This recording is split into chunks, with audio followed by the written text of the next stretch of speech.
everyone, it's Neenah. Thanks for joining me today for a new video.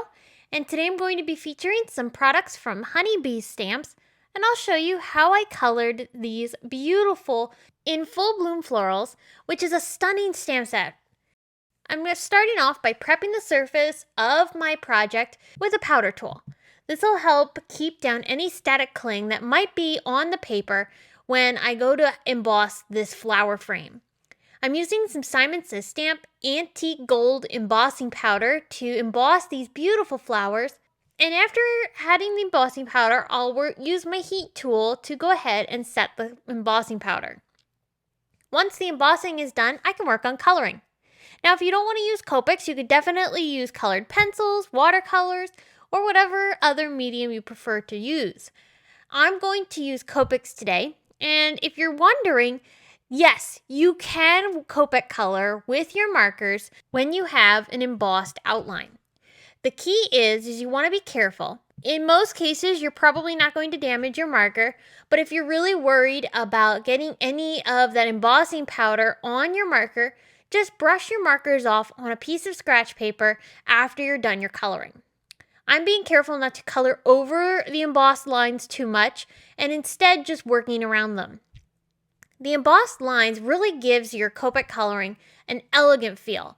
I really love the look that the embossed lines, especially this gold embossing powder, how it really accentuates the Copic coloring. The colors I have did here, I do have linked below in the video description or over on the blog, so if you're curious as to what colors I used, you can check those out there.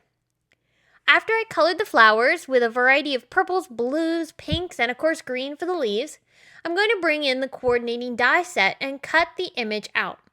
There are two pieces to this die, the outside frame and then also the inner frame. I'm going to be using both in my project today. To hold the dies in place as I cut, I'm using some purple tape from ThermaWeb. This is a really nice low tack tape, so it will be very gentle over top of my coloring and embossed lines.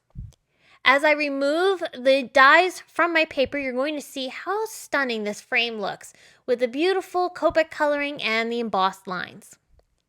I wanted to create a mask in the center portion of my card, which will be an A2 size card when it's all finished, so I decided to do some masking.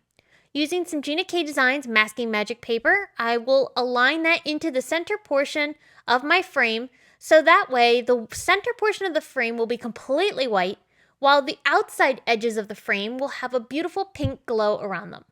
I used some sponge sugar distress oxide ink and a blending brush to add the ink down onto some neenah Solar White cardstock.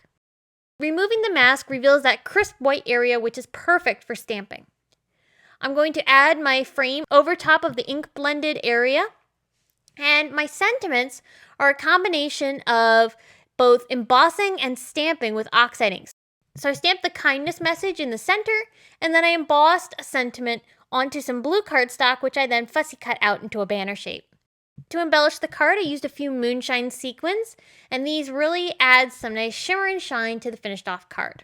The last step was to mount this all onto a card base, so I chose some nice navy blue cardstock. This is our soft navy color from Simon Says Stamp, and that's going to frame up this card beautifully and finish everything off.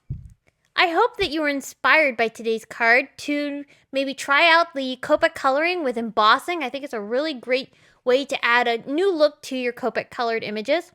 And I also hope that you were inspired to try out this stamp set and coordinating die from Honeybee Stamps. Thanks so much for tuning in today. I'll be back again soon with more to share. Until next time, I hope you have a wonderful day. Bye!